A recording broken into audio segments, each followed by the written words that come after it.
We're back. Me too. It's the Passion Beyond the Art Show, and I have my good friend Roxy on the show. Like, Shorty is dominating in every business sense possible. All right. So, Roxy, how you doing? Oh, thank you. I am doing great. A little tired, but I'm very excited to be here. Thank you for having me. And so much has changed since we last talked. You are a mom now and married. Yeah. Tell me what that life is like. Yeah, I feel like I'm a completely new person since the last time we talked. But yeah, so married. I now have two kids, a 2-year-old and a 3.5-month old. New business, doing different things, but similar things, and just kind of carving a different path than I was a few years ago. You know how it's funny for us creatives? The thing we are most passionate about in our season, our creativity surrounds that. So I could For look at sure. your creativity and tell and tell you what you're most passionate about right For now. sure. Yeah. Like a few years ago, I was just passionate about growing my old business and making as much money as possible. And like work was my number one priority. Mhm. And then once I had my first daughter, like it felt like things just changed immediately overnight, where it's like work is not my priority anymore. Like everything just got realigned. It's like I want to spend as much time with my family as possible. Like I don't care about working anymore. Like I care about taking care of this tiny human and being in her life as much as possible. So now I'm really just trying to work as little as I can so that I can spend as much time with my family as possible while Hmm. still getting to be creative. All right, so tell me a little bit about like what are you doing the business wise right now in your Yeah. season? So I started a publishing company and I'm now making children's books. I have 4 kids' books. My company's called Oddbird Books. It started with one book. You know, when you have kids, you get so many kids' books as gifts. And you get a lot of the same ones. And honestly, a lot of them just suck. Especially nowadays, there's so many books that are coming out that's just like AI artwork or like it's just a cheesy picture with Times New Roman, and I'm just like, I could make so much better books. And when my daughter was like 10 months old, she started pointing out my tattoos and like I have a strawberry tattoo, and she would point to it and say strawberry. And I was like, oh, I want to find a tattoo book for her. And I just couldn't find one. So I just got super inspired, and literally in a week, I illustrated the whole thing, my first book, which is ABCs of Tattoos. And like everything I get into. I had no idea how to make a kid's book, like how to bring it to life or anything like that. But I just started researching and I was just like, I just want to, make this a real thing. So I saved up and I made 1,000 copies, ordered 1,000 copies of it, and put it on TikTok Shop and sold the entire inventory in 3 days because I had one video go to 1 million views. And like, I wish I had more copies because like You would as have many sold out. copies as I You would have had, went like I crazy. could have sold. Yeah, but I was like, dang it, I only had 1,000. But I learned so much in that process. And then I was like, okay, I'm going to make more books. So now I'm kind of on this creative path of making my own products. The great thing about making children's books, no client to work with. So I can make them however I want and not have to deal with, the super fun client side of it. And then it's pretty passive income after ordering the books. So like literally when I got home from the hospital from giving birth to my daughter, my second daughter, the day we got home, I was like, I'm gonna put together packages because I just like it's so easy and fun for me that it makes me feel productive. But it's like, you can put together so many just putting a book in an envelope and putting the sticker on, like it makes me feel productive, but it's really not doing much. It's not like painting a mural for hours. So I just am seeking more ways to be as passive in my income as possible. And you're up to 4 books now, right? I have 4 books. I have 3 more that are in production, which I'm really excited about. But yeah, 4 so far. So I didn't even know. I thought you were doing books. I didn't know it's like a full-on production company. Yeah, I don't do anything like chill. So I just quickly realized like, okay, because I've published a book through a publisher before. Right, right, right. And so that book is about $25. And as a author and creator of the entire creative of the book, I would only take home basically like 50 cents per book. And that book I spent 3 years of my life on. And to only make such a small cut, I've just realized how like creatives get the least amount of money when it comes to books. So I really wanted to try and self-publish. And just as far as like getting control, which I love, Mm-hmm. control of the Yep, entire project yep. and controlling the narrative of putting it out there, controlling what shops have my book, I just really like that side of it. And then just obviously the profit margin is so much bigger when you're producing it yourself. And I found it to be a lot easier than I thought it was going to be. So what is the biggest, I don't know if learning curve or biggest obstacle when it comes to like being a publisher or starting a publishing company? Just a lot of unknowns. Like I haven't, I've learned so much about the publishing industry and books, and it is really hard to get in as a small publisher because you're competing with companies like gigantic companies that can produce like millions of copies of a book, and they're getting like millions of copies printed so they can, charge a lot less per book. And so getting my foot in the door like is has been not the easiest thing, but also like I have my books in 57 shops across the US now. So it's like, it seems so intimidating to reach out to these companies and be like, hey, do you want to buy my book? But like coming as a publisher rather than like, hey, I'm Roxy and I made these books, it makes me feel a little bit more professional going into it. Mm-hmm. So yeah, I don't know if that answered your question, Yeah, yeah, but yeah. I was just curious about that site. So at some point, are you hoping to like, is the goal to just do Roxy, or say somehow Daryl one day wants to do a book and he says, okay, Roxy, can I come to you and we do something together?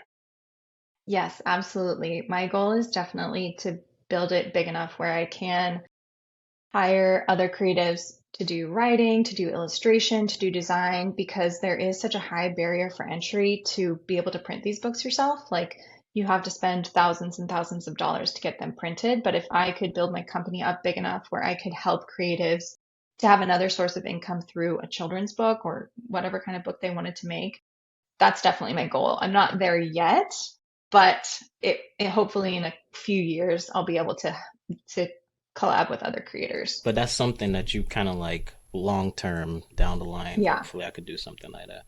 You know, it's definitely. funny. I've been like within the last few years, I've been in that world a lot because for those who don't know, I work full time at a church, and our pastor has published two books, and we've dealt with two different publishers, and we have a better one now. So that will give you a hint. Like the first one, oh my gosh, Yeah. I came on that staff like later on, most of the contract was already signed, Hmm. and I tell you, Roxy, they basically owned the entire thing, and Exactly. he didn't even own his own material. Yeah, it's really bad. I actually, the next three books I have coming out, I'm working with a friend who is a copywriter and she did the writing. So one of the things I told her was, I want you to retain the copyright for your portion of the book and Hmm. give her a higher cut than is standard for the publishing industry because it is so terrible for creatives. Like the people who actually create the unique part of it end up with nothing. And a lot of times, yeah, they don't even own their own work, which is just ridiculous. He sold more books, and you can touch into this, like just to kind of touch into this world, because people don't really understand. Like, Hmm. w- he sold more books by buying books from the publisher Mm-hmm. and Which is so selling it messed up. himself. Yeah, it's crazy. Like And like, I would say at least maybe 20x what the publisher sold, he hmm bought and sold 20x. Yeah, and the publisher is probably making more money on all those books sold than he 100%. is. Yeah, it's 100%. crazy.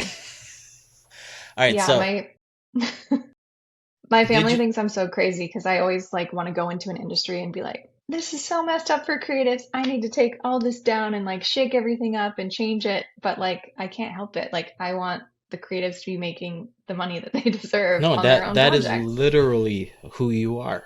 Like from the years Yeah. I've known you, that is who you are. Yeah. Like you come in the industry and kind of disrupt it in a good way. And I hmm think that's a good thing. Like was the fact that your book or your at for the audience for this book that it was so niche, was that like hmm was that difficult? Kind of tell me a little about that.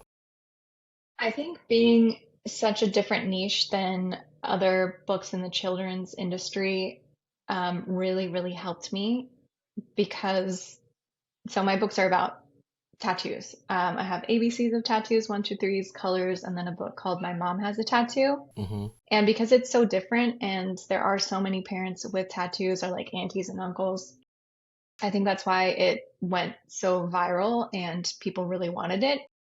Like I said, my daughter like always points out my tattoos, so it's like that's a point of connection for us that I wanted to share with her, and I think a lot of other people do too. So I do think being niche is pretty important for standing out just because I mean, there's a zillion kids' books, like, you know, so any way that you can make your work stand out is super important.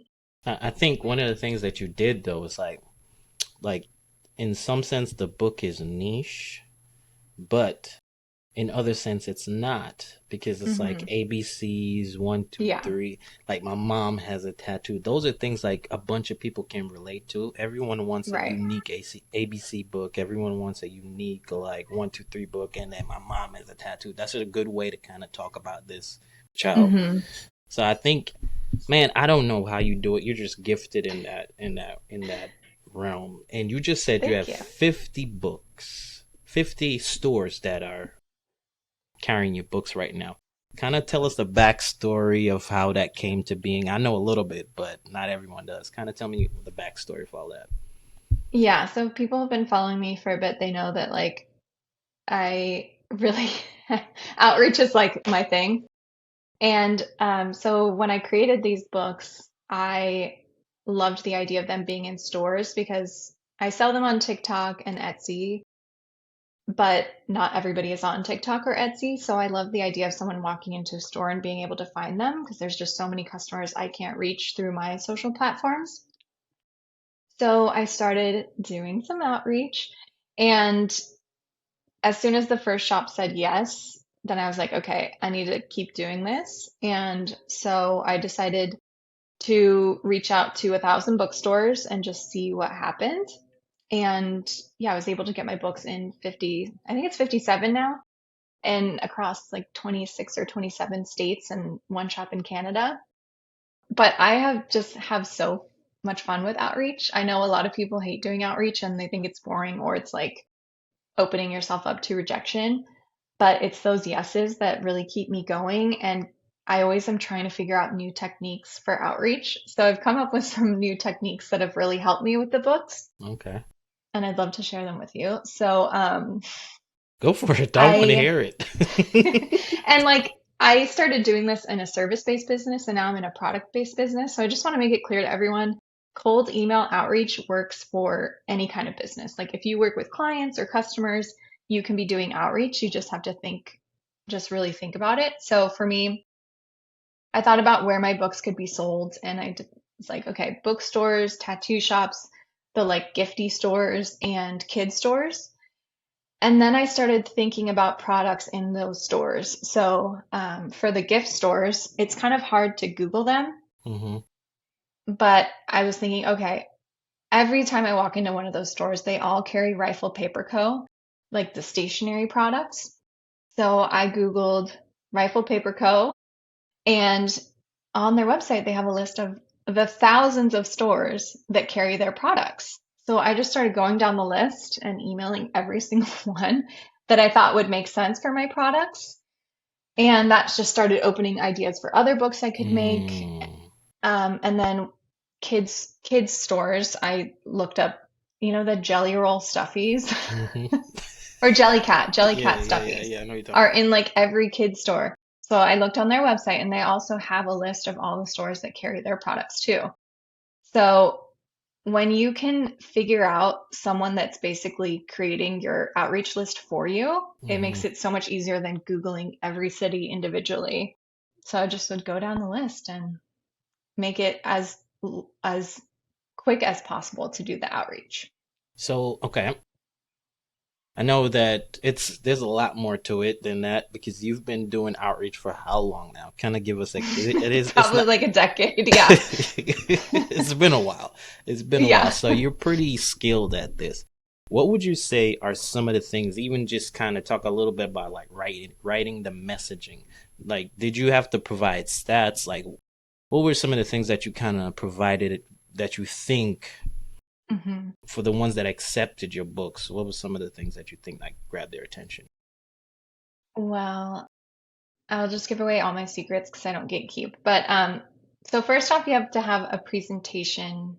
I recommend having a presentation that is more in depth about what you do. Like for me, I have a bunch of pictures of the books, I have testimonials, all like obviously the pricing and all that. So that when they click on that, they can either scroll through quickly and just look at the pictures, or if someone wants to read more in depth, they can read about my story and how the Hmm. books came about and all that stuff and create that emotional connection. And then I've been playing around with different emails to send to these people, what gets people to respond. And I keep it short and sweet, like just like maybe 5 sentences max. But something that I found works well is I've been saying someone recommended that I reach out to your shop, which isn't necessarily true. Sometimes it is. People recommend shops for me. The Hmm. person who said to reach out to them was me. I told myself to. So it's not a lie. But it started because I did actually ask on Instagram Oh, like a little okay. question in stories like, "Hey, what are some shops I should reach out to?" Hmm. So then I created that email template that was like, "Hey, someone recommended your shop. I think they think that my books would be a good fit for your shop." Hmm. Blah blah blah blah blah. Um, Attached to some information about whatever. Hmm. And people were responding to that like more so than just being like, "Hi, I found you on Hmm. Instagram or Google or Right. whatever." So I think just having that little tie of personal connection Hmm. helps out and Okay. makes it be like, okay, this is a real person sending me this email. It's not a bot. That makes sense. I do think though, like, would you do you feel like someone that's just starting out, someone that like they don't necessarily have a large following like you do, or have this like just history of just I've been doing good work and good things for a long period of time. What would be your advice? Still go ahead and just do it like that, or what would be your advice to something like that? I do like if we're talking about someone who is new to the graphic design industry, if it's someone that just graduated college and they don't have much experience with, working with clients, they still just went through training and education. So they are technically, in my mind, an expert in design. So if you have the skills, like I don't recommend ever like over promising what you can actually deliver, Hmm. but I just think it's so important for us as creatives to put ourselves out there more. And it really does feel like putting yourself out there. But, and sometimes people will reject you, but most of the time, if someone doesn't want to work with you, they just ignore. But I do think the more you put yourself out there, the more clients, jobs, sales you're going to get as Hmm. long as like you're being authentic to yourself. And you did say like you sent 1,000, and hmm like it wasn't like you sent 10, you sent 1,000. So like, Yeah. and you get 50, which is still a big number. Yeah, I mean, it sounds small in comparison, but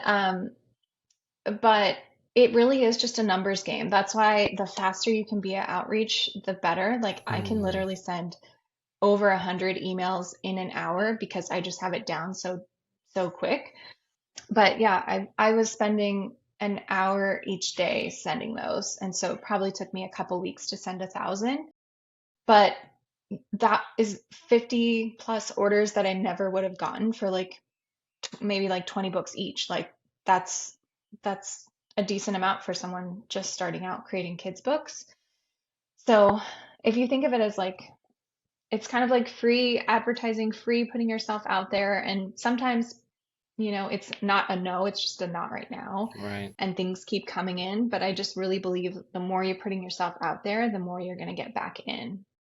And one thing I've learned, not necessarily in that, but in almost any arena, is like there will be a percentage of those you outreach to that is still watching you, even though they said no. Exactly. They are still watching to see if how serious you are. I remember when I first started a Hmm. podcast and I reached out to some people and they're like, "Nah, not right now." And probably like 2 years in, those same people reached out to me. I'd love to be on your podcast. Let me know. And that was Yep. when it was doing really well. And I was just like, it's interesting. People are still watching.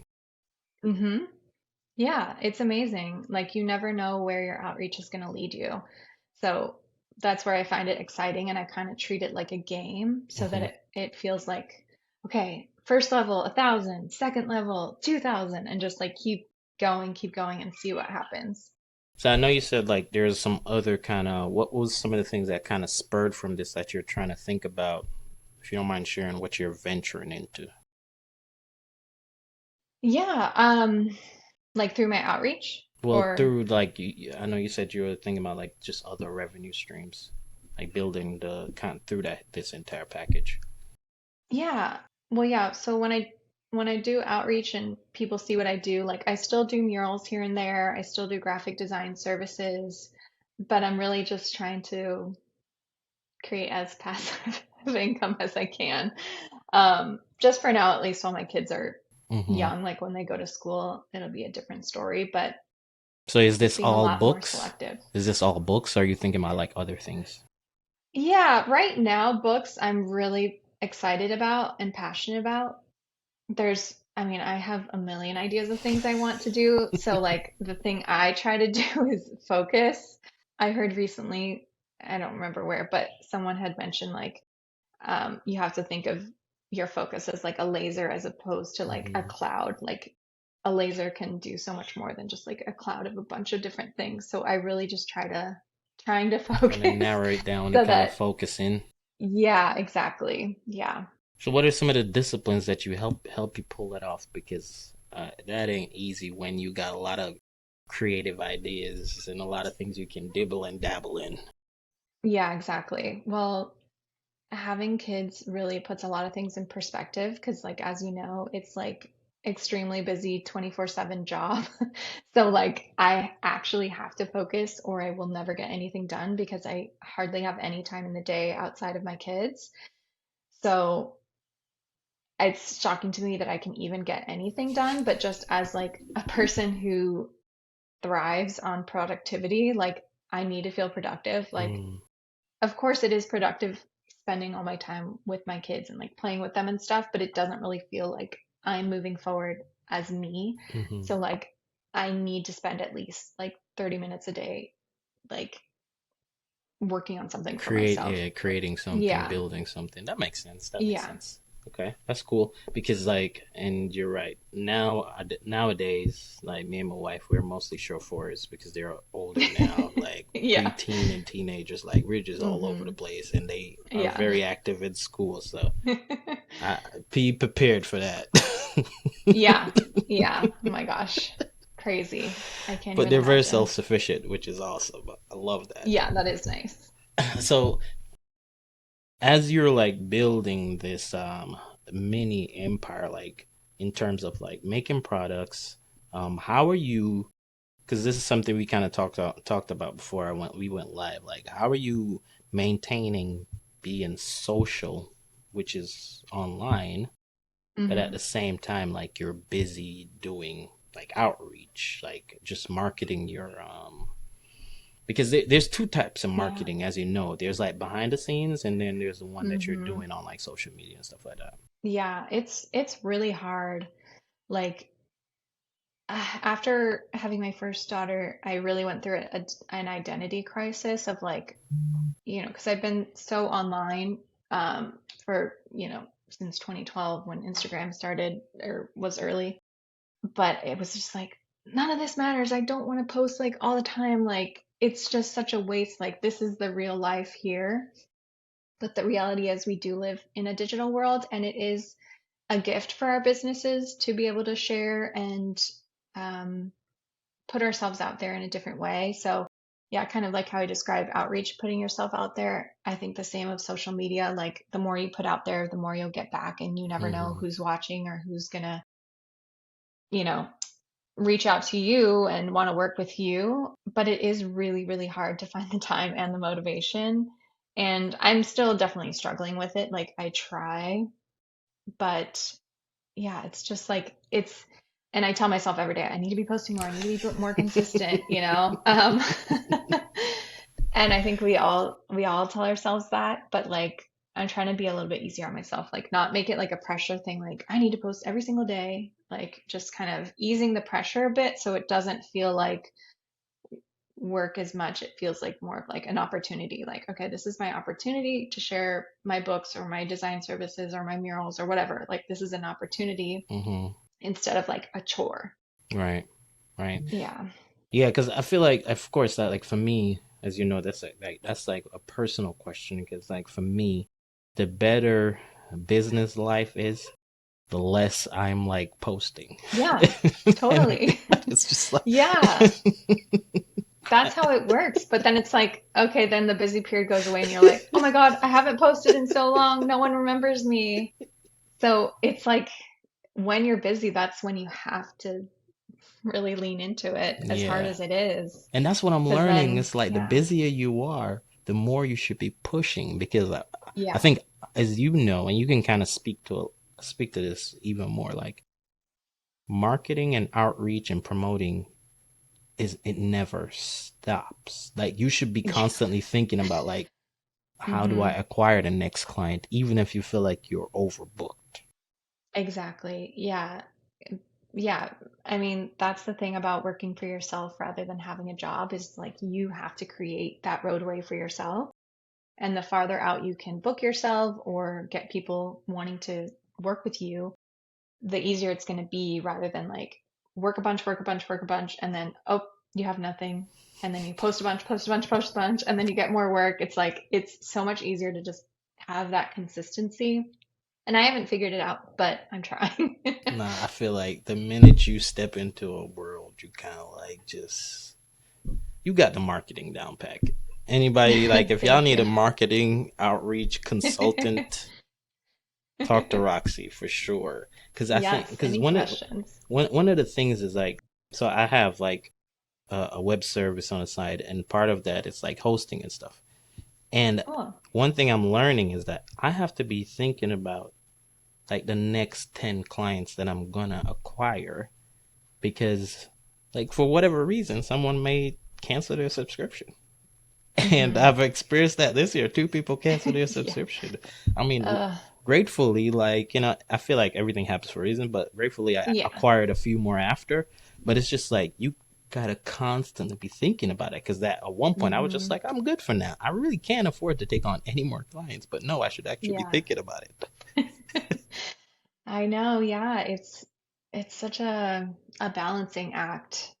And I wish we all had like social media managers that were just posting for us when we're busy, but it's just one of the things we have to do when we work for ourselves, I guess. And I just try to be grateful that we Hmm. live in a time of social media Yeah, because that's I don't know true. how I would have done it without social media. Yeah. And is one of the things you talked about, and you can kind of dive into that a little bit more. That the cool thing is, and all of us want to like wish we were you in this regard. Like the thought of making something and someone, you just putting it out there, and like either you like it or you don't like it. There will be no Hmm. changes. There will be no revisions. There will be no edits. There will be no... Yes.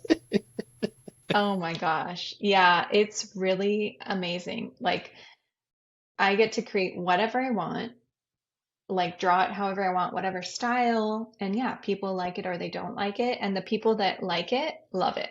The people that don't like it are not in my reality and they Hmm. don't exist to me because they they're not part of it. But the people that love it, like they're sharing it with their family, they're sharing it with their friends, and it like they're reading it to their kids, and they'll send me pictures or That's videos like, my awesome. kid loves your book, and it's just so heartwarming.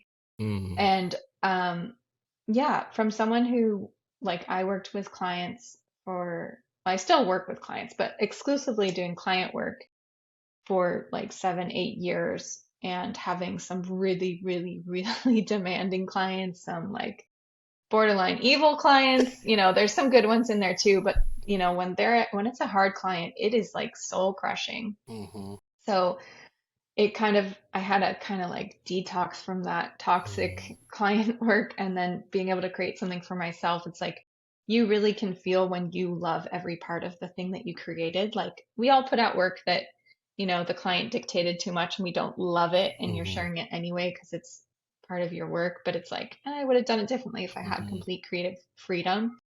So I do think it's important for creators to have something, even if it's just like a fun hobby for you, where you can have full creative control, because it really is such a different experience. Yeah, I agree. I agree with you. All right, let's jump into For sure. something fun that I haven't asked you in a while. Like, what is that thing that you can't live without that's not your phone? Oh man. Like a thing, a tangible thing? It could be a thing. I mean, anything. Like, I mean, trust me, I've heard some my crazy kids, I'm answers. obsessed with my kids. Well, Um, that's good. like, That's good. yeah, just being a mom is like the best Mhm. thing ever. So I'm just like so in that world right now that I just, yeah, can't live without that. So it's all right. So you know me, I'm going to dive a little bit deeper. Like, how you feel? Yeah. How do you feel like that has changed you or evolved you? Um, like literally completely.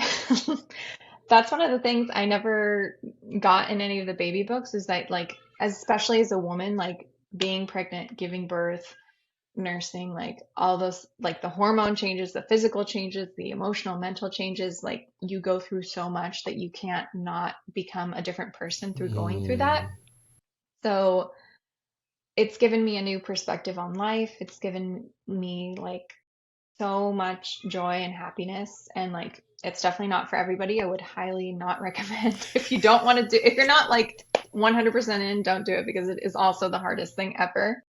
But it also has given me a lot of resilience. Like mm, I haven't slept through the night since my first daughter was born over 2 years ago.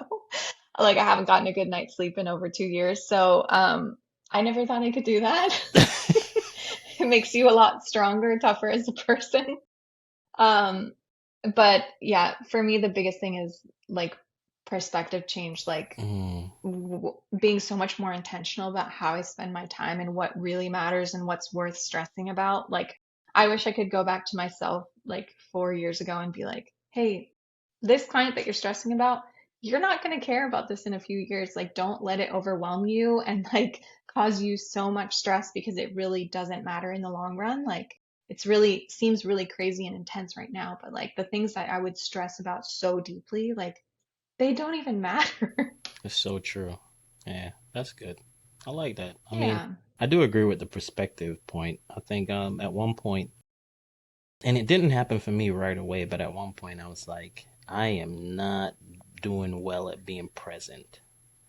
And I had Mm-hmm. to kind of, it may not always be a long period of time, but whatever time I'm spending, especially with my family, be Yeah, 100% there. And it took me a while to figure that out, but once I did, like that exact same 10 minutes was very different because I was 100% present. totally. Yeah, Yeah. And as a business owner, it can get really easy, like to be sucked into what's the next thing? How am I going to make the next whatever? But yeah, being present is so important. okay. All right, outside of your own book, any current book recommendations? Um, well, let's see. I haven't had the most amount of time to read lately. Okay, that's all good. Um, but I just ordered to reread the 4 Hour Work Week, Let's go. because back onto like time is the most valuable resource. I can get so sucked into like business, business, business, wanting to do that, but like really, like I just want as much time as possible. So that's what I'm going to be reading very shortly once it gets delivered. And I have a whole list of books that I want to read. It's just few, not as much time I as I feel used to you. have. You may have just inspired me to go read that book again. I think that book when it first Hmm. came, it changed a lot of us, and I think I need to For go sure. reread Yeah, that book everyone again. should reread that. All right, Yeah. so as we're getting ready to close, what is some parting words that you want to leave with, the creative out there that's probably struggling with just fear or, not feeling, the constant imposter syndrome that creeps up from time to time. Yeah, imposter syndrome is a big one, especially for us creatives who are we're so attached to our work because it's something we create. So it's like your work is you in a lot of Mm-hmm. ways. So it feels very personal when someone doesn't want to work with you or someone doesn't like your stuff or you post something that you're so excited about and like no one likes it. It's like, oh God, you get so embarrassed and then you feel like an imposter, like it's a Mm-hmm. slow season and you're like, are my prices too high? Like all that. But if we can just, you know, cut ourselves like a little slack, not it's not always going to be a really busy time in your work, but like just separating yourself a little bit from your work and giving ourselves that. Oh my God, I can't even talk right now. I'm so No, it's all good. You're doing great. You're doing great. oh my gosh. Need some sleep, Yeah, but you're going on doing like great. 3 hours of sleep. But yeah, just like we have to be like our biggest hype people as Mm-hmm. creatives and like just constantly remind ourselves like just because one person doesn't want to work with me does not mean that I'm a bad designer or Mm-hmm. artist or anything like that. It's just the universe, whatever, saying this is not the right fit for you. Let's go find the next one. So I always try to when I'm doing outreach, like I have to go through so many no's to get to a yes. So it's like every time someone says no, you're closer to the next yes. And even if you get more no's than yeses, you got to celebrate those and be proud of yourself for those ones. I totally agree. I mean, I think you said it pretty well. And, I would love people should know like you're enough. Like whoever you are, Yeah. like you're enough. Like your work is just an extension. It's icing on the cake, but like Hmm. you already came out like a full baked wonderful cake. You're enough. Yes, exactly. I wish all of us creatives, like just the fact that we get to be creatives, like that's amazing in itself. Absolutely. And even if you're quote unquote the best designer ever, there's always going to be people that don't like it. There's always going to be people that love it. Like just ignore the ones that don't like it and focus on the ones that do. That's awesome. And one thing, just to kind of, because we touched on so much outreach, I'd love to say, like, it may not be your price, it may not be your work. Enough people just don't know about you just yet. That's it. Exactly. Exactly. Well, Roxy, where can people go to find you and learn more about you? Well, you can follow me on Instagram and TikTok at Roxy Prima. Check out my books, Oddbird Books. And yeah, that usually just on social media is where you can find me. Sweet, sweet, sweet. Well, as always, it's been a pleasure. Thank you so much for coming on the show. Yeah, thank you so much for having me.